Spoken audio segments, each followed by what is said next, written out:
Primeiro, eu, Renato Lessa, eu pertenço à Medicina ABC, me formei lá e estou até hoje lá, faz um bom tempo.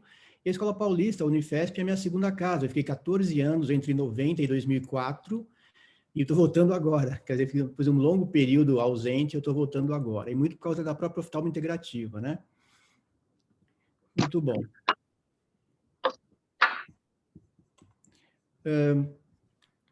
Na sequência...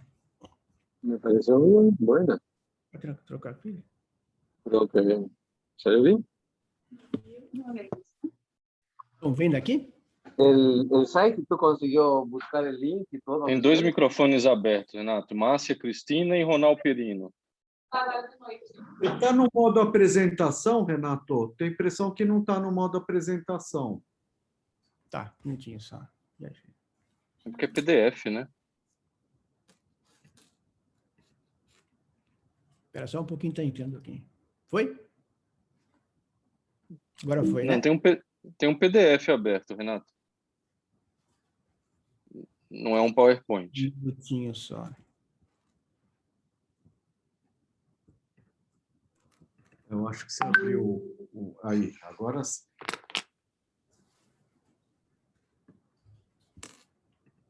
Tá, muito bom. Muito bom. Então, a medicina integrativa, ela é uma medicina que está integrada, está voltada, orientada para o paciente. Então, isso aqui é um ponto importante, né? Ela tem por objetivo usar as várias terapias adequadas que existem e levar a pessoa como um todo, né? Então, ela não desfaz nenhuma e ela enfatiza a relação terapêutica entre o profissional, o médico e o paciente. E ela é baseada em evidências científicas, claro, né? E faz uso de todas as terapias apropriadas nesse sentido. Então, ela assim, sendo bem objetivo, ela foca na prevenção de doenças e no envelhecimento saudável. A pessoa que mais ou menos, o pioneiro dessa área da medicina integrativa foi o Andrew Weil, que é do Arizona, né? Ele, nos anos 90, ele abriu esse serviço no Arizona, na Universidade do Arizona, de medicina integrativa. Ele buscou várias culturas ao redor do mundo, aqui mesmo no Brasil também, e foi analisando como as culturas primitivas se portavam, o que eles comiam, como eles se tratavam. Achou bem interessante e começou a colocar na prática clínica dele isso, né? E um outro pioneiro também, Herbert Benson, que ele criou a ideia do efeito mente-corpo, né? A resposta de relaxamento, ele observou que na meditação fatores metabólicos melhoravam, pressão, pulso, etc. E ele, então, criou em Harvard o Centro Mente e Corpo, e até hoje existe. Então, são os dois pioneiros. Hoje em dia, eu peguei isso aqui ontem, tem 48 mil citações no PubMed sobre medicina integrativa. É uma área que está em franco desenvolvimento, é uma área que tem no mundo inteiro. Então, aqui eu peguei alguns, para vocês verem, artigos de algumas áreas, né? Na pediatria tem, nos cuidados do câncer também tem, na parte gastrointestinal, na parte das emoções da saúde mental, na cirurgia ortopédica, no manuseio da dor do paciente com câncer, ou seja, é uma área que está cada vez mais pegando várias especialidades. Em várias universidades do mundo, nos Estados Unidos, por exemplo, como eu citei aqui, existe o Centro de Oftalmologia Integrativa, em Duke, em John Hopkins, Yale, Harvard, em todos, Arizona, como eu falei, o UCLA, todos eles têm o seu centro de oftalmologia, de medicina integrativa. No Brasil está incipiente esse processo ainda, na verdade, né? E o CDC, ele mostra que 36% dos adultos americanos utilizam as áreas integrativas. Então, é uma coisa que os próprios pacientes também vão por aí, também vão nesse mesmo caminho. É uma coisa que não dá para voltar atrás, é algo que interessa positivamente aos médicos, aos pacientes. E também é uma área que tem congressos, né? Por exemplo, aqui, o europeu, que seria em Londres, foi adiado. O de 2020, o Congresso Internacional de Medicina Integrativa e Saúde, também nos Estados Unidos, foi adiado. Em 2018 houve lá em Baltimore. Então, quer dizer, tem os congressos importantes, internacionais, né? Então, é uma área que está bastante forte. Muito bom.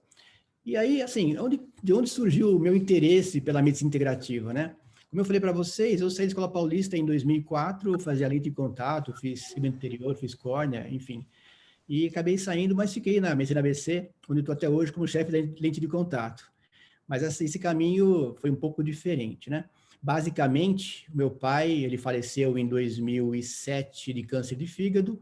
Na época, o tratamento que foi feito foi o que tinha que ser feito mesmo, com uma quimioembolização, ele teve um câncer de fígado. Porém, o desfecho foi muito ruim, ele teve tempos finais de vida muito foi muito mal, não tinha energia, basicamente, né? Então, ele ficou acamado 6 meses do resto de vida dele, e eu não gostei muito de como a medicina cuidou dele naquela ocasião, basicamente foi isso. A partir daí, eu sou curioso, fui fazendo outras áreas, eu fiz, por acaso, entre outras, né? Eu fiz nutrologia, então eu sou nutrólogo também, eu tenho especialista em nutrologia, fiz ortomolecular, atualmente eu sou vice-presidente brasileiro de ortomolecular, e também que é bioquímica aplicada, né? E uma hora eu vi que, assim, interessante ele trazer esses conhecimentos para a oftalmologia. Hoje, no ABC, eu além da parte da oftalmo, né, que eu estou lá até hoje também, eu coordeno, tá aqui embaixo, eu coordeno a disciplina de medicina integrativa, é a única escola do Brasil médica, eu acho até hoje que tem essa disciplina, estou lá há 4 anos já, dei aula hoje à tarde por acaso, e também a nutrologia, então eu coordeno nutrologia, medicina integrativa e estou no oftalmo também, do serviço do professor Wagner, né? Wagner Loduca. Aqui também eu estou como patrono da Liga de Medicina Integrativa. Aqui na foto de cima é uma pós-graduação de Medicina Integrativa também. Então, estou muito ligado, tanto na graduação como na pós-graduação, na Medicina Integrativa.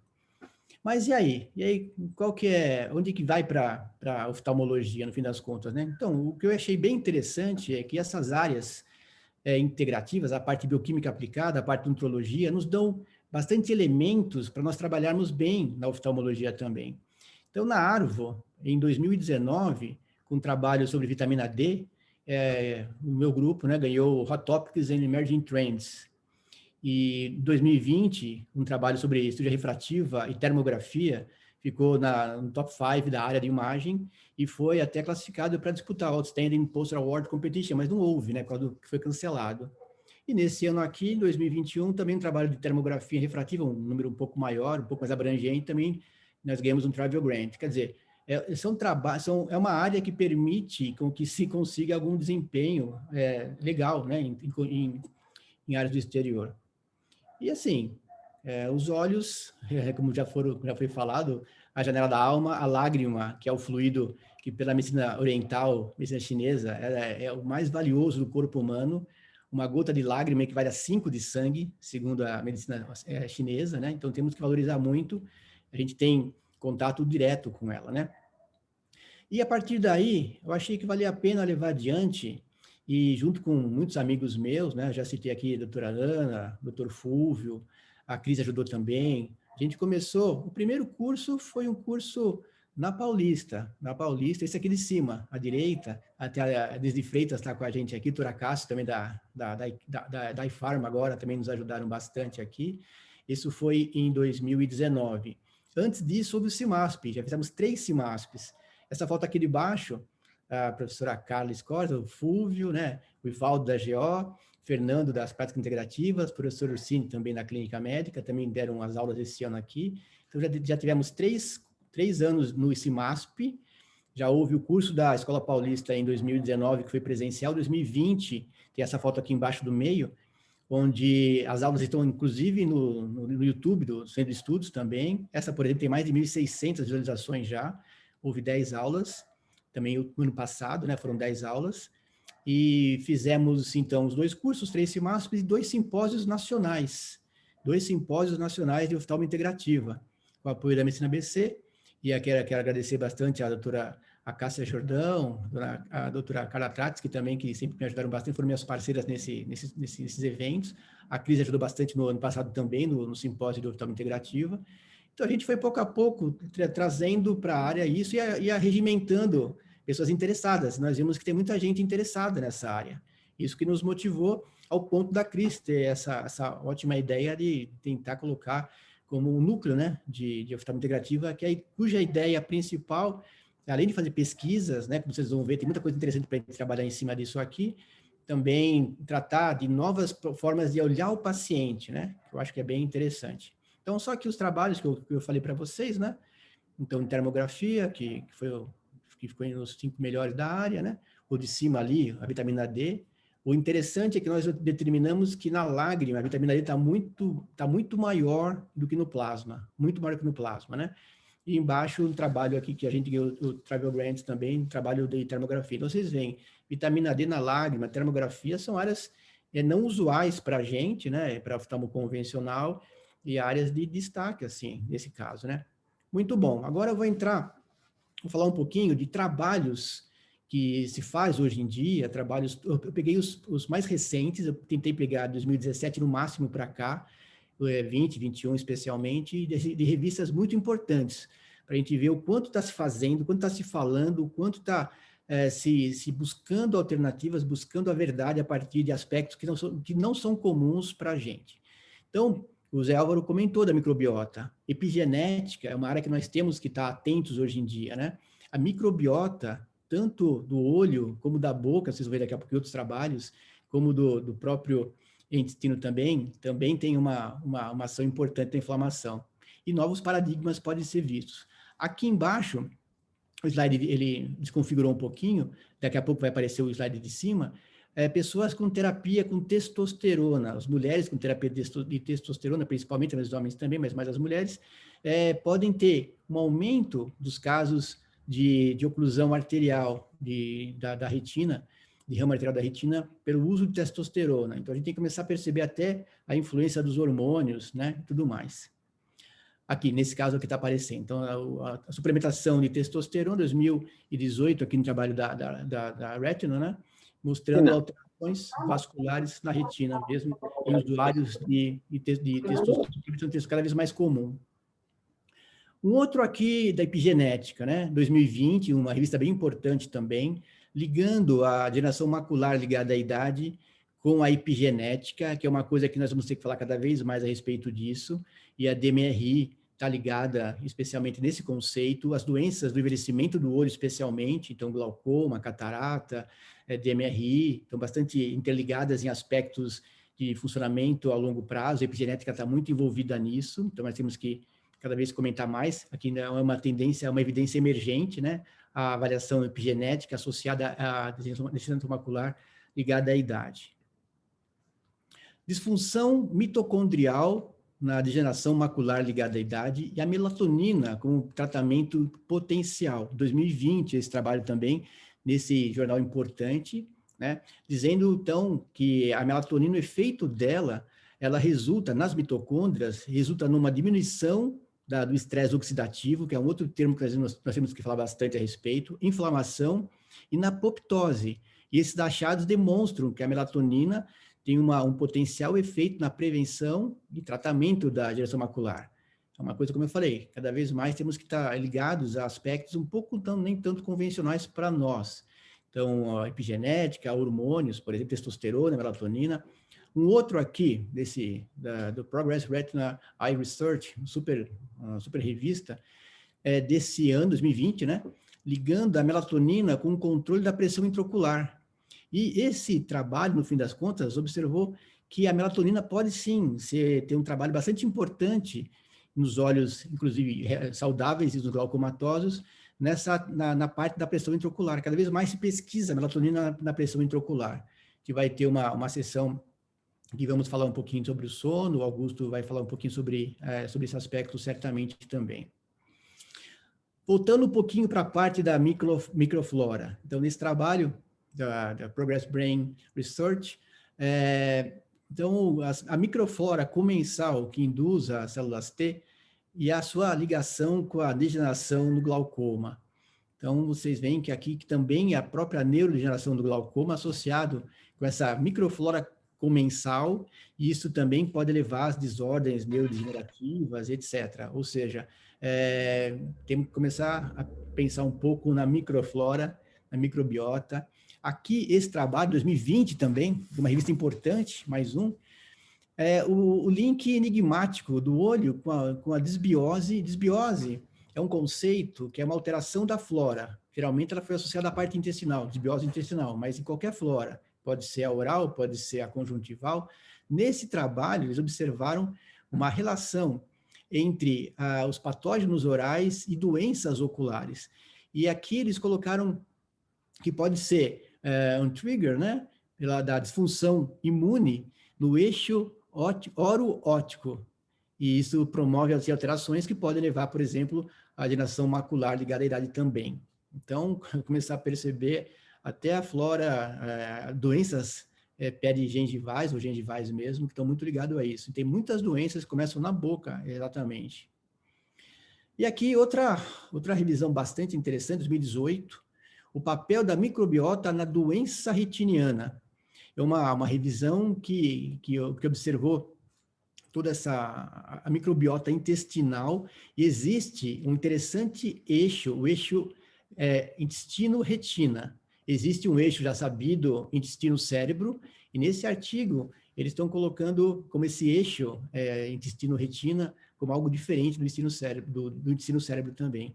Já, assim, quem não está muito acostumado com isso é uma coisa bem diferente, né? Quer dizer que existe uma relação, um eixo intestino-retina, existe alguma alteração do intestino que leva a alterações retinianas, cada vez mais nós vamos ter que estar atentos a isso, que é um tema que está muito em voga nas áreas clínicas, né, na nutrologia especialmente, e cada vez mais se vê que esse eixo, tanto o eixo intestino-retina, como retina-cérebro, cérebro mesmo no caso, cada vez é mais importante, tá? Então, tem que começar a perceber, tem que começar a perguntar para os pacientes com problemas de retina, a parte da flora intestinal, como é que está, por exemplo. Vamos falar um pouco mais sobre isso daqui a pouco. Relação entre o microbioma. O microbioma é todo o pool de micróbios que nós temos no corpo humano, né? Nós temos muito mais bactérias do que células normais, tá? E a saúde ocular. Então, um trabalho que o Zé Álvaro deve gostar, que é da Ocular Service, e aí eles colocam aqui também a relação do microbioma intestino-olho e as doenças que podem acontecer a partir daí. Eles colocam que, como potenciais tratamentos, a alteração da dieta.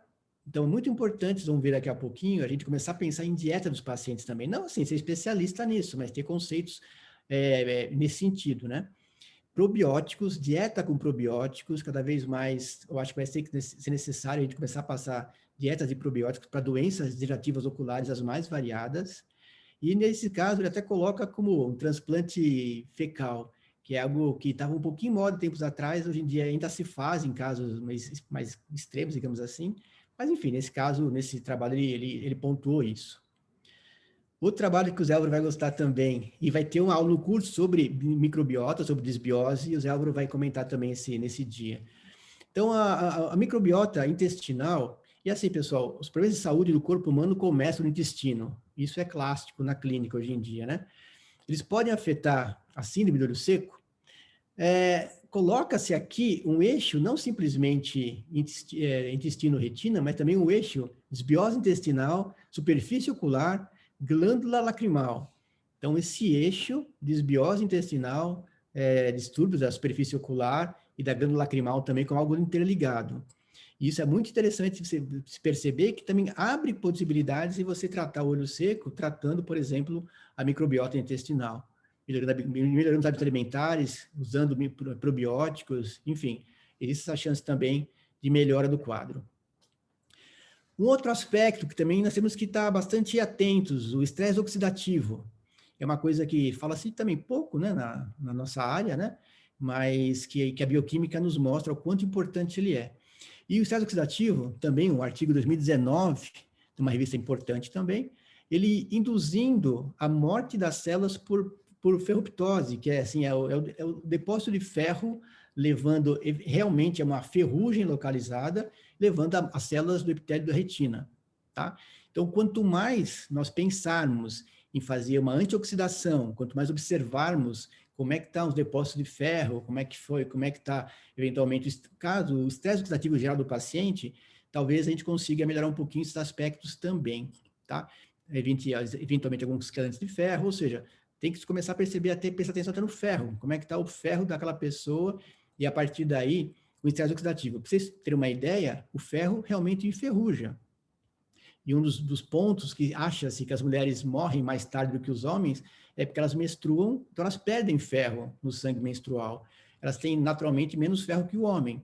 E o ferro, numa pessoa, numa vida estressante, uma vida sedentária, gera estresse oxidativo, isso leva a danos em todas as células do corpo humano, e nesses casos a pessoa tem que sair disso e nós temos que eventualmente suplementar com antioxidantes, tá? Com as vitaminas, com os minerais.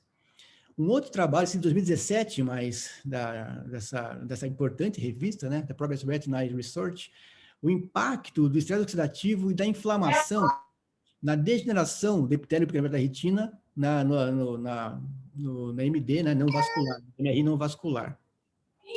Nesse caso também, eles acham que a resposta imune, ela serviria como um trigger, né, como um gatilho, para potencial produção de inflamação no epitélio retiniano, e desses danos levando à inflamação localizada, cronicamente levando à degeneração, tá?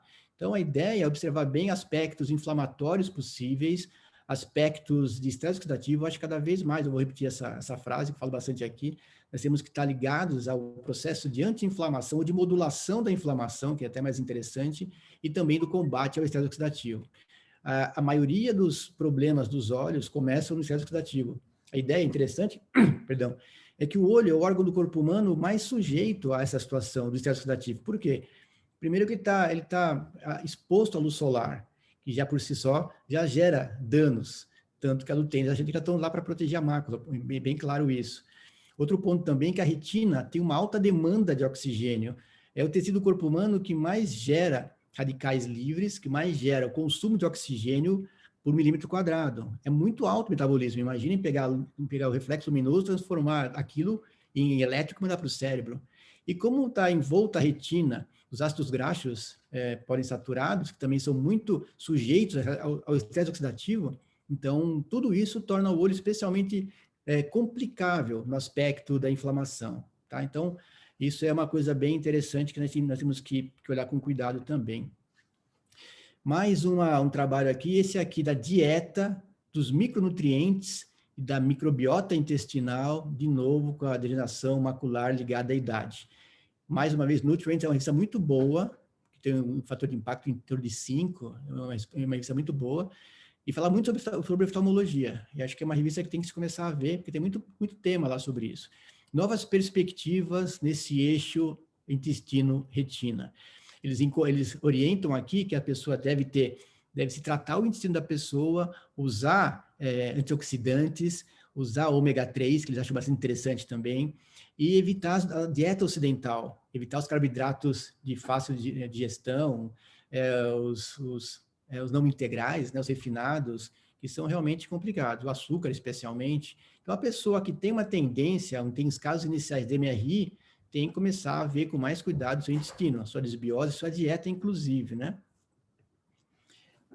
Agora, um outro tema também interessante, em trabalho de 2018, a poluição ambiental em Taiwan, uma associação entre a síndrome do olho seco e a poluição. Então, aqui também observou-se a grande relação que existe, a gente não pensa muito nisso, até pensa, mas, enfim, não tem muito o que fazer, mas é um fator que atrapalha bastante a poluição ambiental, a emissão de gás carbônico, de poluentes, isso aí realmente altera bastante a superfície ocular e leva a essas queixas de olho seco mesmo, né?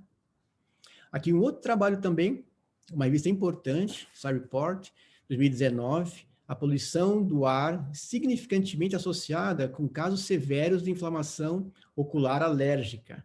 Então, quando a gente começa a comentar com os pacientes sobre os hábitos dele, por isso que eles falam tanto, não, quando eu vou para o interior melhoro da minha alergia, porque realmente a poluição ambiental é muito complicada. Para esses casos, ao menos em casa, tem que ser tomadas os maiores cuidados em relação ao ar presente, evitar que entre o ar externo, ainda mais quem mora perto de avenidas. Para ter uma ideia, quem mora ao longo de avenidas importantes tem muito mais casos de câncer do que quem não mora. Então, quer dizer, também para os olhos isso é complicado. E, eventualmente, usar muito lubrificante para limpar um pouco aquela poluição que fica presente no próprio olho, né? O outro caso aqui também, 2019, esse artigo, os impactos da poluição ambiental, do ar ambiental, na doença do olho seco entre o pessoal aqui dessa cidade da China, né? E a mesma coisa, uma significante associação foi observada, né? E eles até sugerem que tenham que ter fatores de proteção ambiental, que se aumente essa preocupação de saúde pública, inclusive, porque o número de casos é bastante grande, mas na China que é bem poluído ali em algumas cidades, né? Um tema que eu gosto bastante, que é a vitamina D e a inflamação, a vitamina D e o olho, vitamina D e o olho. A vitamina D, se tem alguma doença no olho, ela está ligada com a vitamina D. Os trabalhos apontam isso. Qualquer doença do corpo humano, dos olhos, tem alguma ligação com uma baixa de vitamina D. E agora, até na Covid, a gente observou que de taxas maiores de vitamina D protegem um pouco mais a gente, né, a nossa saúde, e eventualmente pegando o vírus, se a pessoa tem altos níveis de vitamina D, a chance dela ir a óbito é muito, muito pequena, tá? E tinha uma discussão grande, quanto é que tem que suplementar, quanto é que tem que ficar. Hoje em dia, tem que ficar em termos de 50 para cima, como proteção, isso no sérico, né? A gente faz muitos trabalhos também, a Karine aqui da Escola Paulista também, a Karine Koller, tem uma outra colega nossa que também faz esse trabalho nesse sentido, junto com a Cris. E, enfim, a vitamina D está muito ligada à inflamação ocular nos vários sentidos, tá? Então, casos onde a pessoa tem baixa vitamina D no sangue, então já a chance de ter problemas oculares é bem maior. Vocês vão ver no PubMed ligação de vitamina D baixa no sangue com ceratocone, com glaucoma, com catarata, com DMRI, retinopatia diabética e por aí vai.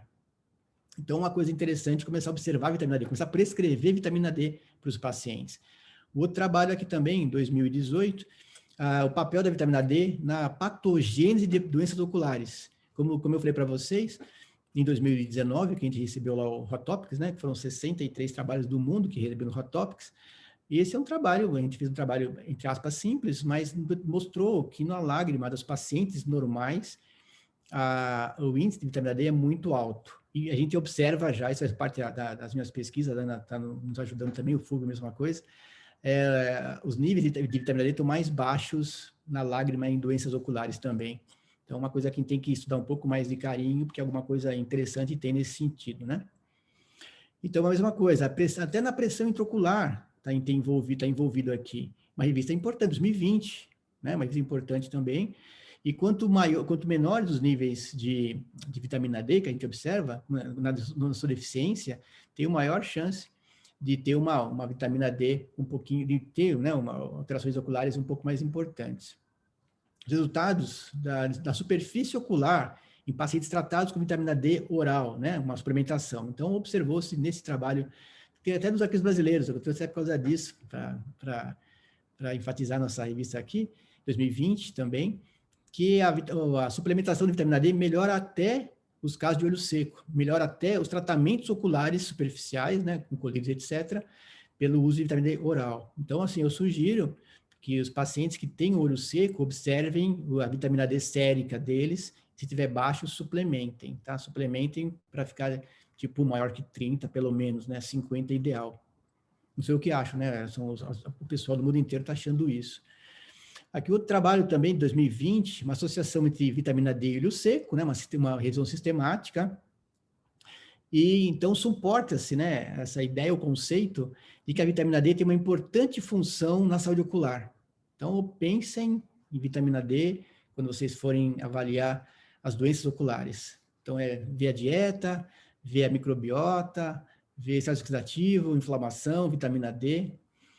Um pouco mais aqui também, então a vitamina D, aí, junto com as lágrimas artificiais em pacientes com olho seco, mesma coisa, melhorou-se a condição dos pacientes, da córnea em 2019, né? Então melhorou um pouco a condição dos pacientes, e ele coloca aqui como uma alternativa bem interessante. Então a vitamina D eu acho que tem que ser meio que vista com bastante carinho e observada mais a miúde, né? Vai ter uma aula só sobre vitamina D, aqui no curso.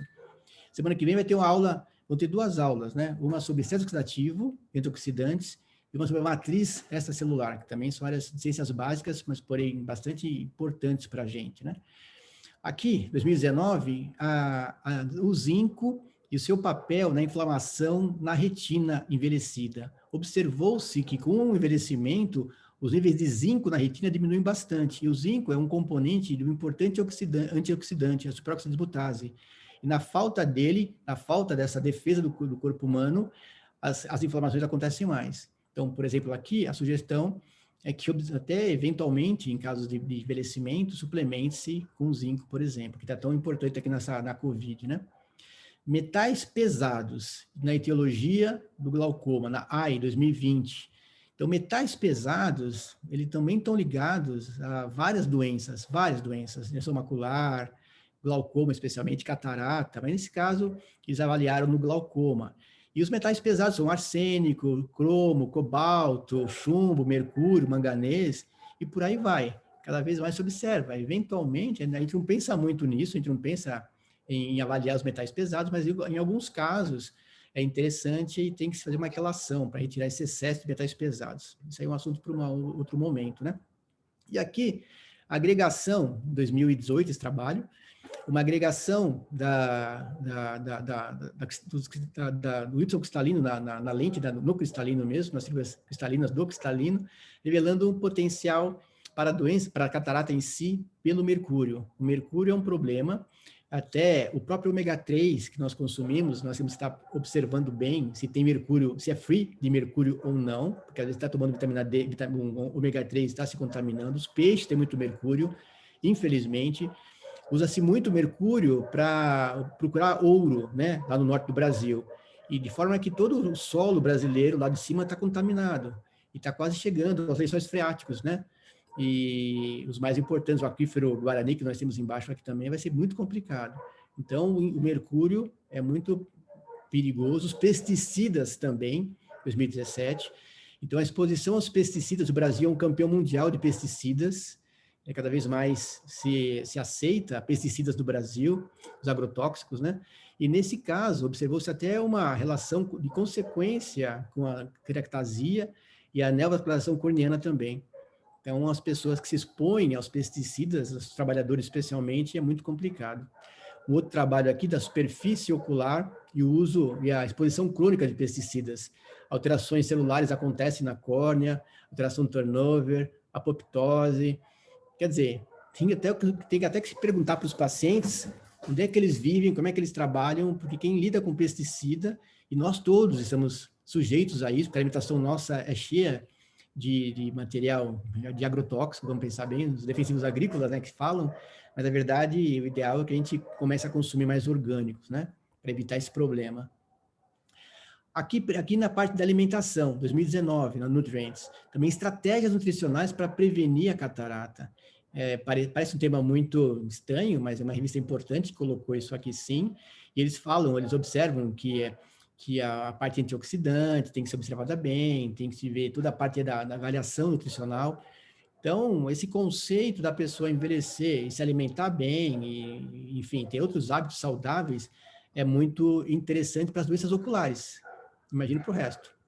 Luteína, a gente usa muita luteína, o trabalho Oredes mostrou isso, né, para prevenir a DMRI, para eventualmente ter um pouco de combate a ela, mas a luteína é um excelente antioxidante. Ela, junto com a zeaxantina, são carotenoides, os únicos que conseguem combater um falso radical livre, que é o oxigênio singlet, que é formado pela luz. Então, é fundamental que se use a luteína, a zeaxantina, se a pessoa quer ter uma saúde macular, aqueles ligados a casos mais importantes de DMRI. Eu acho particularmente que a luteína e a zeaxantina, para quem não come muito esses produtos, não é muito fácil comer mesmo, devia ser usado mais constantemente, né, como saúde ocular mesmo. A luteína, cada vez mais se vê, ela está muito presente na retina, né, fundamentalmente na mácula, e também no cérebro, de tal forma que o colostro, né, que é o primeiro leite que a mãe tem, ele é riquíssimo, aquele leite é riquíssimo em luteína. Por quê? Porque a criança precisa, ela não produz, ela precisa da luteína para proteger a sua mácula da luz que vem e também o seu cérebro, para formar os neurônios. Cada vez mais se observa isso, que a luteína é muito importante para o desenvolvimento cognitivo. Tá? Então, as próprias mulheres que estão gestantes, é bom consumirem mais luteína para passar mais na gestação para as crianças, especialmente no leite. E os próprios leites que se usam em pó, cada vez mais são colocados neles a luteína também. Então, a suplementação para as doenças dos olhos, 2020, eles colocam que é um importante anti-inflamatório, antioxidante, tem uma série de... Para a pele é muito importante também, os mulheres usam muito nesses cremes de beleza, tem muita luteína também. E tem efeitos benéficos na proteção e no abreviamento, vamos dizer assim, doenças ligadas à retinopatia diabética, da prematuridade, da miopia, DMRI, enfim. Luteína é um produto que tem que se dar muita atenção, e ele é feito basicamente isso. E naquela relação, aquele eixo retina-cérebro, ela vai muito, muito bem. Não pensem em estar jogando fora dinheiro consumindo luteína, tá? Muito pelo contrário. Aqui também dicas de suplementação nutricional também da Nutrients 2020, ela fala muito sobre a parte ocular, porque o olho é um órgão que responde muito à nutrição. E ômega 3, lembrem sempre do ômega 3, lembrem sempre de ver se o ômega 3 vem de fontes boas, né, do Ártico ou do Pacífico perto do Chile, que não sejam de cativeiros, salmões de preferência, sejam livres de mercúrio, e também tomar sempre junto antioxidante para evitar que ele por si só degrade, né, ou oxide. Então, o ômega 3 é bastante bem visto como uma dieta, como um suplemento nutricional importante para as doenças oculares, para evitar as doenças oculares.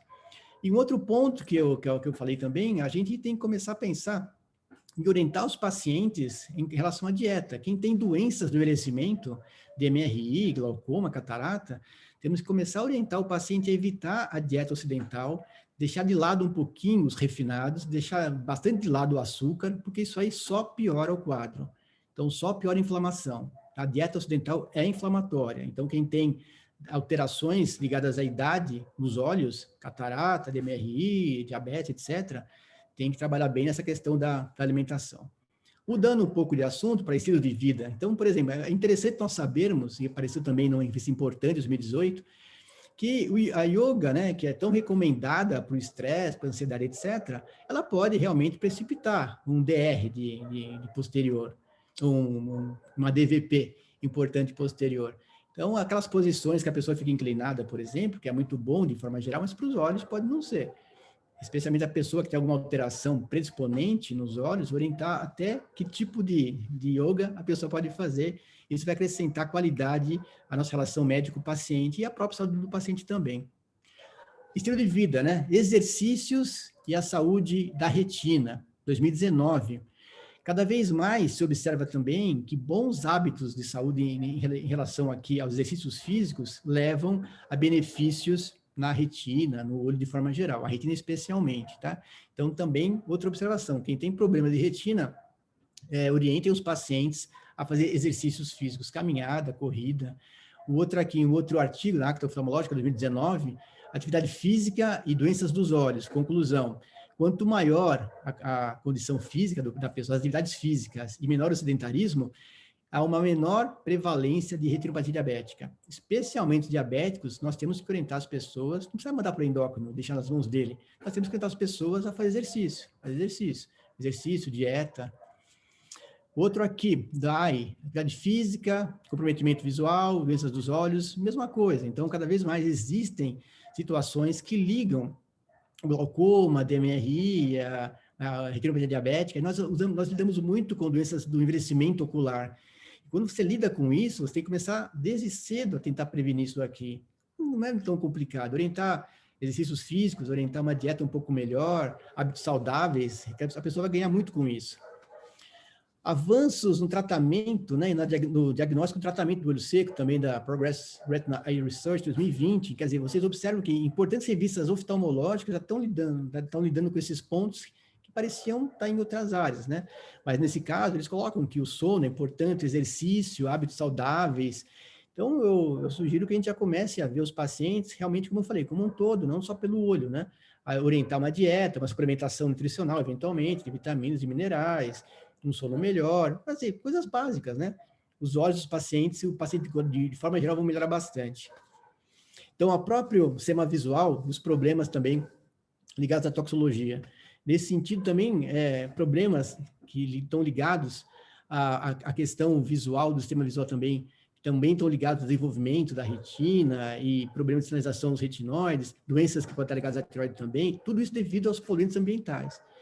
E, eventualmente, alguns poluentes conseguem ultrapassar a barreira hematorretiniana e começar a levar a casos mais importantes de doenças, né? Oculares ou até não oculares. Então, essa parte dos poluentes ambientais é muito complicado. Aqui, a dieta mediterrânea, de novo, a Nutrients 2020, dieta mediterrânea leva a grandes ganhos para o paciente, especialmente os que têm olho seco, os pacientes que aderem a essa dieta mediterrânea, que é boa para a saúde de modo geral, e também hábitos de saúde, exercícios físicos, perda de peso, restrição calórica. Se tem um trabalho que demonstrou que a gente vive mais, por qual motivo? A restrição calórica. Um trabalho feito em macacos observou isso. Então, o comer menos, a pessoa envelhece melhor. Tem aquela ideia do jejum intermitente também, que eventualmente pode comentar um dia sobre isso, enfim. Mas são dicas alimentares que os pacientes vão se dar muito bem. O Anti-Aging Approach para o tratamento do olho seco, na Córnea, 2002, que pega um pouco mais antigo, mas é um trato interessante, né? Como é que você avalia isso? Como é que se trata? Então, aqui também restrição calórica, exercícios físicos, os radicais livres, tudo isso pode levar. Isso aí tem em conta que o olho é um órgão que envelhece nas nossas vistas, a gente vê o nosso paciente, né, quem viver mais vê, ficando com catarata, ficando com DMRI, ficando com glaucoma, vê-lo indo para esse caminho, se dá para fazer alguma coisinha antes, por pequena que seja, que evite isso, é bem interessante. Obesidade mórbida e alterações oculares, então daqui os brasileiros também, de 2019. A obesidade, sim, ela pode aumentar o risco de glaucoma, da neuropatia glaucomatosa, tá? Então, obesidade mórbida tem que tratar, tem que diminuir, tratamento de choque mesmo, para evitar problemas, nesse caso, com o glaucoma.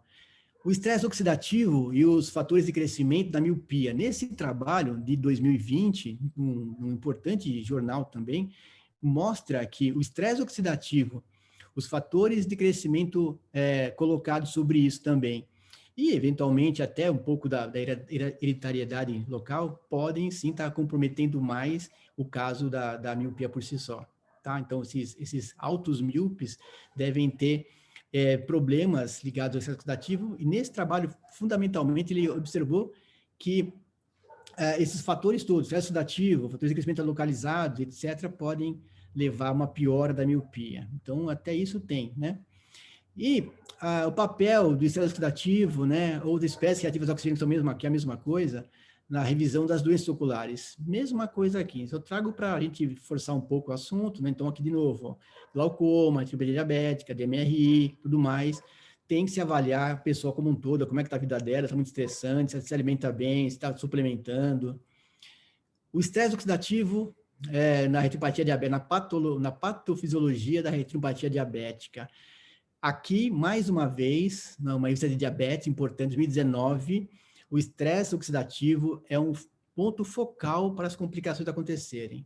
Então, o paciente diabético, que tem um pouco de retinopatia diabética, tem que suplementar, tem que ter os efeitos anti-inflamatórios dessa pessoa, tem que avaliar a dieta, tem que avaliar o estilo de vida, senão vai só piorar o olho daquele paciente mesmo, né? Aqui também, outra do Nutrients, o dano oxidativo, os ácidos graxos poliinsaturados, ômegas 3, por exemplo, eles são muito importantes para o olho seco, para o glaucoma, para o DMRI, então bate-se muito dessas doenças, a DMRI, olho seco, glaucoma são as principais citadas, retinopatia diabética também, e nesse caso, porque todas elas têm como ponto focal o estresse oxidativo, né? Então tem que ser visto e tratado. E esse aqui também, um trabalho também de 2018, de uma importante revista, falando sobre mirtilo. O mirtilo, a gente escuta falar um pouco, mas não põe muita fé, ele é importante para as antocianinas que ele apresenta, ele é um importante antioxidante, ele protege muito as células do endotélio dos capilares da retina, ela é anti-inflamatória, antioxidante, e esse trabalho demonstrou isso, bem, especialmente na retinopatia diabética. Então, prescrever mirtilo, ou a pessoa se alimenta de mirtilo, ou faz uma suplementação, tem tudo a ver.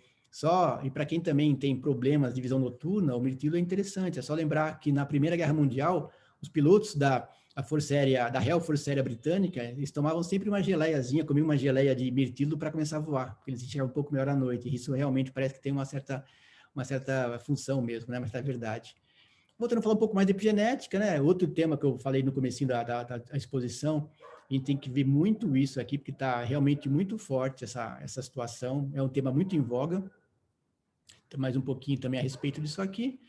E assim, meio que para fechar a aula, pessoal, finalizando, eu acho assim, essa frase até eu que coloquei, né? Com o crescente avanço tecnológico, a oftalmologia está caminhando cada vez mais para o micro.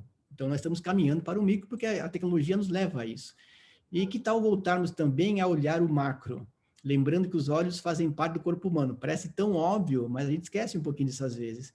Com suas diversas relações clínicas, fisiológicas e metabólicas.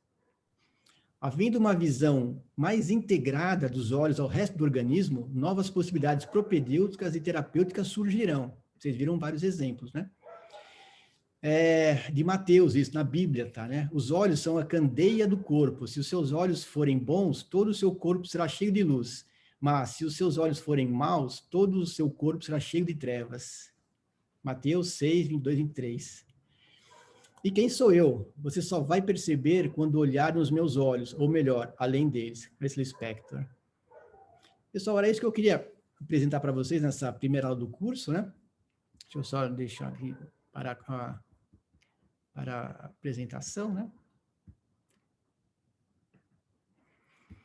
Muito bem, pessoal. Então, é isso que eu queria mostrar para vocês mesmo, né? Nessa primeira colocação.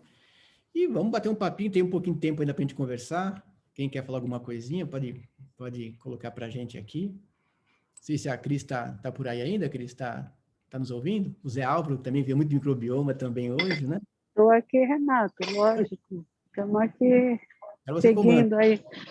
Eu estou vendo aqui a maravilha aí que você nos apresentou, falando as múltiplas oportunidades que a gente tem em relação à medicina integrativa, como que a gente pode melhorar a vida dos nossos pacientes, como a gente pode praticar uma medicina completa. Fantástico, acho que você deu bem uma ideia aí. Vai ser essa nossa jornada juntos aqui.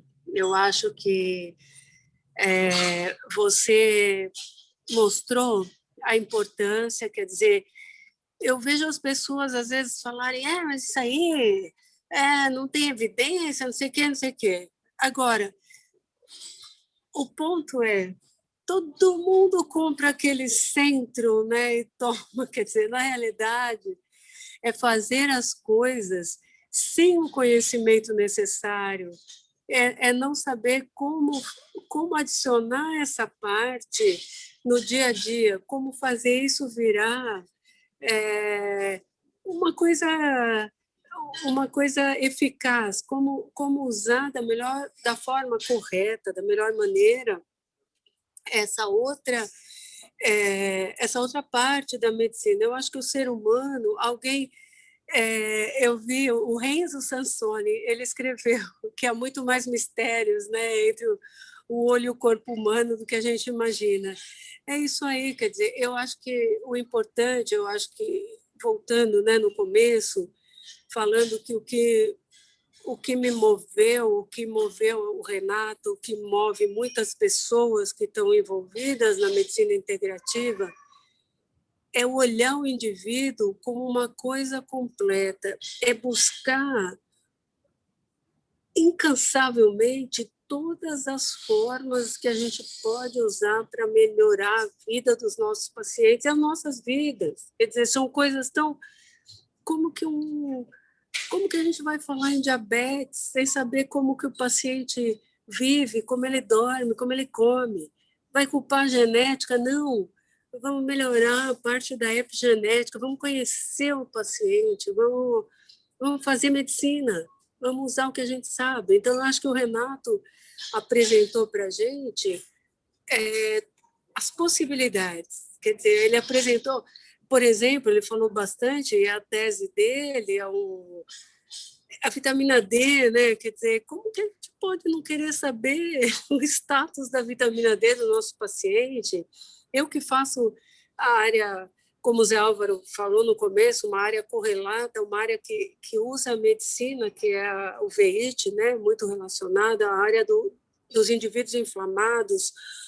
Como que eu vou cuidar desses pacientes sem saber como é a vida deles, o nível de estresse, eles fazem exercício, o que eles comem, o que eles não comem? Então, assim, é muito interessante a gente olhar essas possibilidades. E eu acho que o Renato, né, deu uma amostra aí de trabalhos científicos mostrando a importância disso. Então, assim, eu acho que nas próximas aulas a gente vai ter a oportunidade de conhecer de fato o que são essas outras oportunidades aí na medicina, o que é esse outro olhar da medicina, e eu acho que assim, vai acontecer muita coisa boa, né, Renato? Eu acho que a gente vai conseguir criar um caminho aí bem bom, né? Eu acho que é isso aí.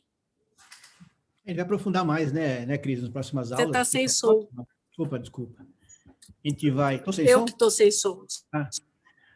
Na próxima aula, aliás, vai ser sobre diabetes, né? Com o professor Orsini, e o Michel também vai estar aqui participando. E a ideia é essa, trazer um pouco de outras áreas para que a gente pode colocar na nossa área. Então, a gente vai... Eu falei bastante de diabetes, mas foi mais uma coxa de retalhos, vamos dizer assim. E então, a cada próxima aula, a gente vai aprofundar mais no ponto específico. Na próxima é diabetes mesmo, né? E eu vou fazer uma piada agora. Isso tudo é culpa do fato de eu não ter estudado o ciclo de Krebs direitinho na faculdade. É tudo culpa do ciclo de Krebs. Com certeza. É a maldição. Mas é muito legal. Não sei se alguém quer comentar alguma coisa. Nós somos um grupo aberto, quer dizer, está tudo... a medicina integrativa integra os médicos também, os comentários, as orientações. Zé? Eu gostaria de fazer um comentário sobre, vendo a sua aula brilhante, a sua panorâmica Espera só um minutinho aqui. Eu me pergunto, Renato, eu até queria saber da sua visão sobre a questão da personalização do tratamento e da nutrologia para as doenças oculares. Então, eu fico pensando, puxa, muitas vezes a gente tem os complexos vitamínicos, mas eles não levam em consideração a individualidade dos indivíduos e, às vezes, a pessoa não tem luteína, mas tem vitamina D de acordo, quer dizer, o diagnóstico tem que evoluir muito também para a gente conseguir poder chegar a esse nível, né, de correção de alguma coisa ligada, por exemplo, no caso de reposição necessária para o indivíduo. Eu queria saber de você, como é que você vê essa visão, essa perspectiva, agora que a gente começa a entender um pouquinho mais esse assunto e as novas publicações em relação a esse tópico. Você, não sei se você quer abordar, é lógico que é um assunto que a gente vai abordar mais para frente, mas só para dar um aperitivo aqui para o que virá. Você falou muito bem, realmente a individualização da prescrição para qualquer área, em qualquer segmento da medicina é importante. Prescrever o mesmo que a Cris falou, o centro não está cheio de não, vamos dizer assim, não tem relações adequadas de alguns elementos, sabe? Então, o ideal é que se você não tem aquilo que você quer fazer, você prescreva, você manda manipular, por exemplo. Na última aula vai ser com a doutora Cássio, a gente vai falar um pouco sobre isso. Você quer prescrever para o paciente mirtilo e não tem nas farmácias, então vamos prescrever. Luteína, a mesma coisa, você quer passar um pouco mais que não tem nos complexos vitamínicos que a gente tem aqui por aqui, tudo bem, vamos prescrever. Nos Estados Unidos tem um monte de complexo vitamínico, aqui tem poucos, né? E parece que só agora que a indústria farmacêutica está começando a perceber que é um ramo bem interessante, uma área bem interessante para trabalhar em cima. Mas a ideia de personalizar o atendimento, personalizar o tratamento, do que seja na nutrição, na suplementação, é muito importante. Acho que é um ponto que você colocou muito bem e tem que começar a pensar um pouco nisso, sim. Okay. Ô, Renato, eu tenho umas perguntinhas aí. Um santista aqui é o Mauro Campos, tudo bom? Opa, tudo bem. Bom, parabéns pela sua apresentação, né? E parabéns para você e pela Cristina, vou dizer assim, pela coragem de trazer esse tipo de assunto aqui para dentro de uma universidade tão pragmática quanto a Escola Paulista. Vamos dizer, é um desafio grande que vocês têm aí nessas próximas 13 semanas, 12 semanas, sei lá quantas semanas, porque aqui vai ter todo tipo de público, públicos enxergando isso como uma oportunidade de incrementar o consultório, de oferecer prescrições que saem um pouco do convencional e outros que serão um pouco mais científicos, vamos dizer assim, buscando a informação da forma melhor, né? O melhor possível. Eu vi, por exemplo, que você citou várias publicações de revistas importantes, em sua grande maioria artigos de revisão, artigos onde as palavras maybe ou conjectura aparecem no próprio resumo, bastante isso, né? Então, isso é uma conjectura, isso é possível, pode ser que aconteça e assim por diante. Então, o que a gente vê hoje? Olha, eu tenho aqui mesmo dentro da minha família, minha irmã é médica e nutróloga, como você é, meu cunhado é homeopata, faz medicina ayurveda, ambos são professores de yoga. Então, eu convivo num ambiente confuso faz tempo. Confuso, ou seja, plural, né? Para usar um termo bem comum hoje em dia, que é pluralidade. Mas, por outro lado, a gente precisa sempre ter, vamos dizer, um embasamento, alguma coisa que nos autorize a falar algumas coisas. Então, vou te dar um exemplo das dificuldades que eu vejo, dificuldades que eu gostaria de ultrapassá-las, de barreiras pessoais para acreditar no potencial tão exuberante que é defendido pelos apaixonados dessa área. Aqui mesmo, eu estou com um livro aqui do meu lado, Faça do Alimento o Seu Remédio, tá certo? É o livro que está aqui na minha estante. Um exemplo, por exemplo, as fórmulas vitamínicas e com luteína para DMRI. A indicação é muito específica, de acordo com o estudo submetido ao FDA. Então, o Aredes, ele diz, esse complexo com luteína, com os diferentes, só funcionou borderline num tipo específico de lesão. Um olho com uma lesão exudativa, o outro olho com doença drusiforme, onde você pode usar o complexo para diminuir a chance do segundo olho desenvolver uma doença exudativa. Muito específico a partir de um estudo longo.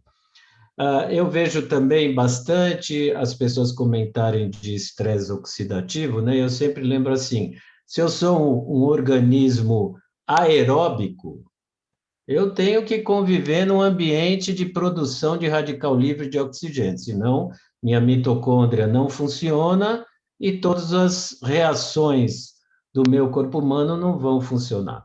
E, como você sabe, 85% do oxigênio vai ser consumido na minha necessidade. E o meu organismo tem que lidar com 10 ou 15% do que sobra de radicais livres por diferentes mecanismos, seja ele enzimático ou mecanismos não enzimáticos, a gente vai discutir isso muito bem. Então, a minha não é tanto uma pergunta, é mais um pedido. Para que a gente evolua num conhecimento como esse, é muito importante que a gente vá um pouco além da conjectura, um pouco além da pode ser, não é? Que é uma coisa com a qual a gente vive esse dilema em relação à medicina integrativa. Eu só não quero confundir integrativo com outras coisas como anti-aging, essas coisas, porque eu acho que são coisas bem distintas. Integrativo, eu entendo, é se eu recebo um paciente com uma doença intestinal inflamatória, eu tenho que entender que isso pode afetar o olho e a gente tem todas essas úlceras periféricas, PUCs, que a gente vê por aí. Então, obviamente, o corpo humano é uma coisa única, mas é um desafio. É um desafio porque talvez a gente não consiga aceitar apenas, olha, pode ser que ajude, pode ser que não ajude. Então, acho importante que todos esses conceitos tenham uma fundamentação, vamos dizer, de método científico bem adequada. Por quê? Porque a indústria acha isso um campo fundamental na história, e é hoje algumas coisas que a gente vai se tornando cético em relação ao próprio tratamento do olho seco, porque existe aí um interesse enorme da indústria em olho seco, junto com a DMRI, talvez sejam, e a catarata são os três pontos onde a indústria tem que se dedicar, porque é onde elas vão poder receber muito dinheiro, mas eu gostaria de terminar esse curso com a sensação de que a fundamentação científica para os conceitos ela foi muito bem demonstrada, né, na nossa conversa. Suplementação, não suplementação, tem vitamina ou não tem vitamina? Olha, a principal causa de catarata no mundo é luz ultravioleta, não é dieta. Catarata nuclear é a forma mais comum de catarata na população, catarata nuclear. E a causa da catarata nuclear demonstrada, exposição ultravioleta. Então, eu acho importante, porque a gente vai ter que dizer assim, olha, exercício em excesso produz muito radical livre. Então, exercício não é sempre sinal de saúde, ele pode ser o contrário. Se eu mandar, meu paciente está com glaucoma, olha, vamos correr 20 quilômetros por dia. Calma, isso pode gerar outros problemas. Então, é mais um pedido do que uma pergunta.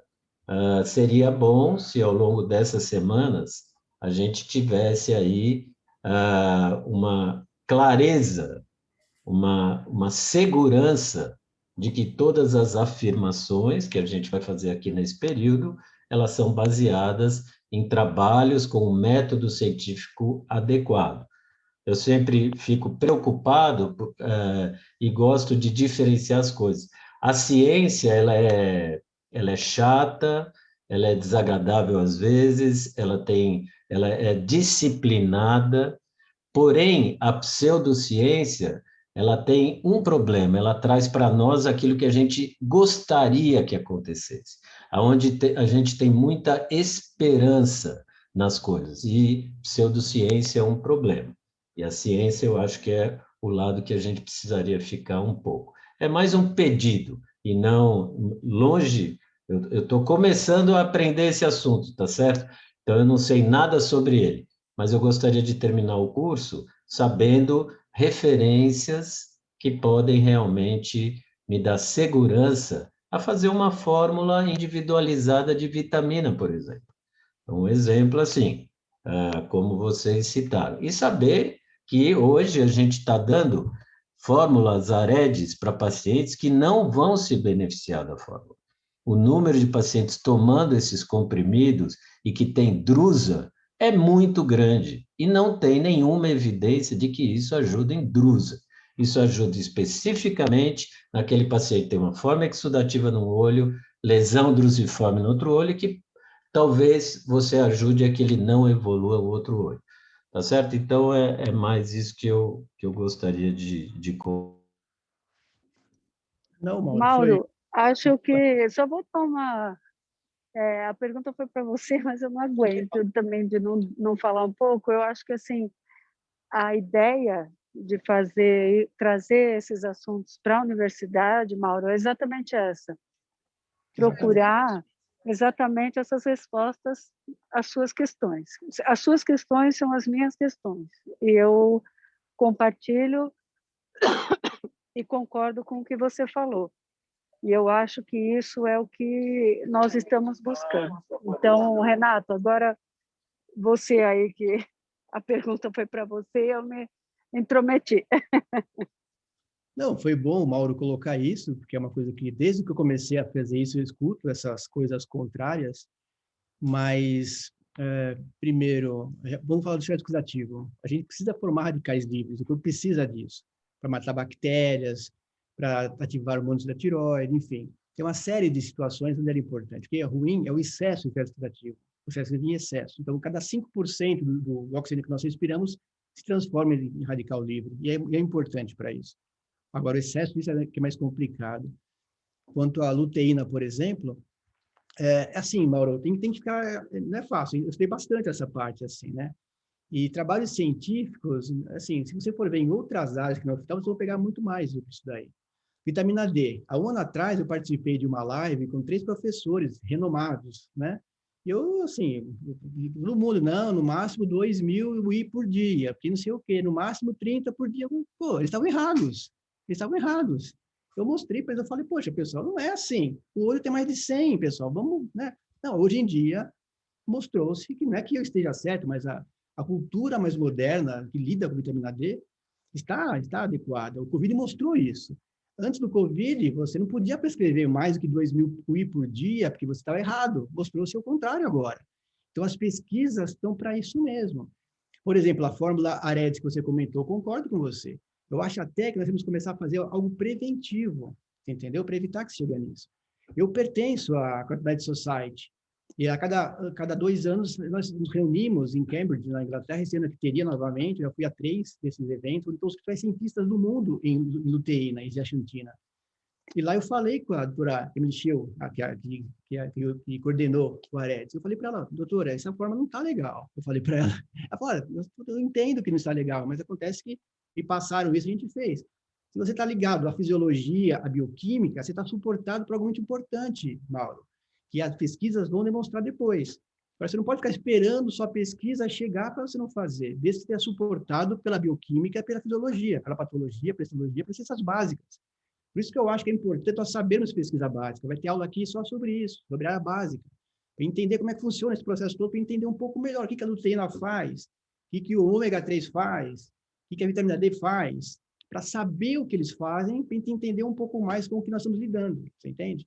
Agora, o ambiente universitário é o lugar para fazer pesquisa, e a ideia do nosso grupo é fazer isso mesmo. Tem uma ideia, tem uma sugestão, tem uma dúvida, vamos fazer pesquisa. Eu coloquei aqui trabalhos que estão à vontade para a gente ir adiante. Tem muito campo para a gente ver isso daí. Agora, só coloquei trabalhos de vistas importantes, não estou defendendo exatamente nada em particular, estou defendendo que a gente comece a olhar o paciente como um todo. Essa é a ideia básica dessa situação. E pensar que vitaminas fazem mal, isso é um conceito que está ultrapassado, Mauro, totalmente ultrapassado. Nós precisamos de vitaminas. O trabalho AREDS foi o primeiro que demonstrou que as vitaminas são importantes para a saúde, que foi realmente confirmado. E só, assim, a gente estudando um pouquinho, como eu falei, eu também não gostava de bioquímica na faculdade. E agora, você pegando isso um pouco mais, você entende as relações que estão envolvidas. E quando você vai, como eu falei, se a gente vai muito pela fisiologia, pela bioquímica, você está suportado a levar adiante as suas ideias e testar na prática. Entende? Mas a ideia do curso, fundamentalmente, é essa, trazer especialistas em cada área, todos que têm uma formação bastante importante. Ninguém vai falar de nada especial, nada assim estrambólico, e assim, vamos adiante. A ideia é realmente fundamental levar essa área adiante com seriedade, né? Porque não interessa para todo mundo, interessa para o paciente, interessa para a gente. A relação médico-paciente é importante. E estando na Unifesp, que é uma universidade de ponta mundial, a ideia realmente é essa mesmo, fazemos pesquisa, as dúvidas que houverem nesse caso, vamos levar adiante. O núcleo, o interesse do núcleo é fazer isso mesmo, devido suporte para a pesquisa. Estamos abertos, a Cris também está aberta, eu também, no que for possível. Vamos levar adiante, essa é a ideia básica mesmo. Né? Tem uma mãozinha levantada aí, Luciana. Quer falar?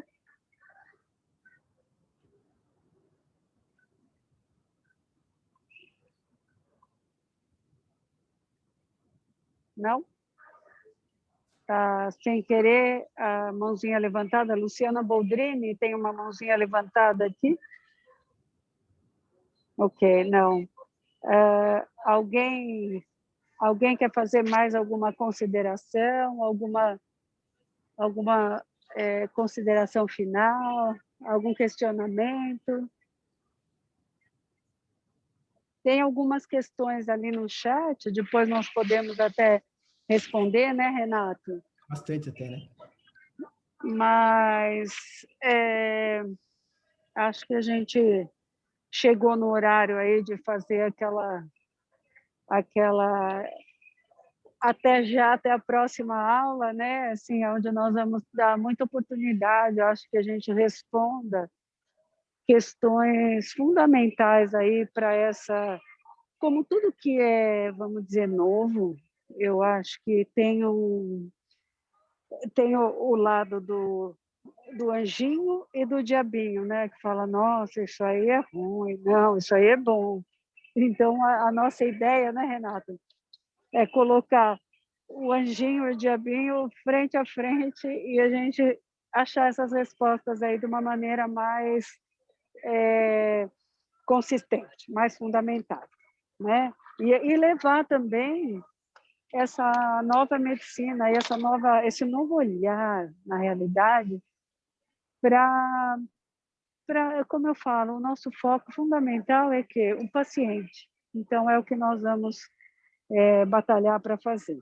Então, agradeço a todos aí a presença, convido a todos para a próxima semana, onde eu acho que nós vamos num crescente assim de desafios, de conhecimento, de questionamentos, e vamos fazer esse novo olhar da medicina aí como uma bandeira nossa. Certo, Renato? Certo, Cris, e é uma honra termos colegas tão renomados aqui nos assistindo. É realmente muito bom ver o Maurinho com a gente, o Zé Álvaro com a gente, a Karine, todo mundo que está aqui com a gente. Para a gente é muito bom. A ideia realmente é essa. Temos 12 aulas ainda, então cada uma delas vamos aprofundar em um dos temas. Vai ter aula sobre diabetes, vai ter aula sobre excesso oxidativo, que é daqui a 2 semanas, vai ter aula sobre matriz celular, vai ter aula sobre estilo de vida, vai ter aula sobre sono, vai ter o programa lá para vocês verem. E a ideia é bem essa: cheguem com as dúvidas, coloquem as dúvidas, e aqui a ideia realmente é tentar pegar esses assuntos de forma que seja legal para nós, como médicos, aprendemos mais sobre isso, e para os pacientes principalmente também. E a ideia fundamental também para todos que estão nos assistindo, quem depois quiser participar do nosso núcleo, estamos abertos. As pessoas de fora que querem fazer as pesquisas conosco, né? Vamos ter um ambulatório mais para frente, mas as pesquisas vamos levar adiante. A Cris é craque nisso aí, vamos ter a ajuda dos outros colegas também que estão aqui com a gente. Mas a ideia fundamental desse núcleo de estudos, como é colocado aqui, vamos estudar, vamos deixar as dúvidas para tentar resolvê-las, né? Então, esse que é o ponto. As inscrições foram, só para complementar, foram prorrogadas até 21 de abril, né? Porque não se inscreveu ainda. Esses vídeos vão ficar na internet depois, no canal do YouTube, né? Do CEL. E é isso, pessoal. Então, semana que vem, aula de diabetes, né, com o professor Orsini e o Michel fazendo a mediação também. Vamos ver o que a gente consegue trazer de prático para a oftalmologia, alguma dica mais que nós possamos ter. E é isso, Cris. Então, obrigado para você por estar com a gente nesse iniciativa. O Zé, meu amigo santista. Então, temos muitos santistas aqui hoje, isso é bom. Todos felizes. Obrigado até essa hora. Tem bastante gente nos olhando ainda, são 8h40 já. Um tema meio diferente, meio eventualmente chato para alguns, mas acho que foi bem legal. Começando assim o curso. E até semana que vem, então, pessoal.